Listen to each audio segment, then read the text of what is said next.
1923 నుంచి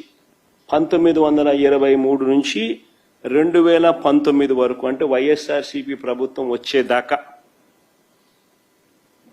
మన రాష్ట్రంలో ఎన్ని గవర్నమెంట్ మెడికల్ కాలేజీలు ఉన్నాయో తెలుసా? 11. దీనికి పద్మావతి అటానమస్ కాలేజీని కూడా కలుపుకుంటే 12 అన్ని కలిపి ఆ కాలేజీతో కూడా కలుపుకుంటే 2019కి చంద్రబాబు నాయుడు గారు 3 సార్లు ముఖ్యమంత్రి. అంటే మా ప్రభుత్వం రాక మునుపు 2019 నాటికే చంద్రబాబు నాయుడు అప్పటికే 3 సార్లు ముఖ్యమంత్రి, 14 ఏళ్ళు ముఖ్యమంత్రిగా పరిపాలన చేశాడు. అప్పటికే కనీసం ఒక్క గవర్నమెంట్ మెడికల్ కాలేజ్ అయినా తీసుకొచ్చాడా? ఒక్క గవర్నమెంట్ మెడికల్ కాలేజ్ అయినా కట్టాడా? ఆలోచన చేయమని అడుగుతా ఉన్నా. కనీసం ఆలోచనైనా చేశాడని అడుగుతా ఉన్నా.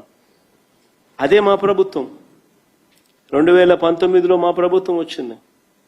కేవలం 5 సంవత్సరాల అతి కొద్ది కాలం, కేవలం 5 సంవత్సరాల అతి కొద్ది కాలంలోనే మా ప్రభుత్వ హయాంలో ప్రతి జిల్లాకు ఓ గవర్నమెంట్ కాలేజీని తీసుకురావాలని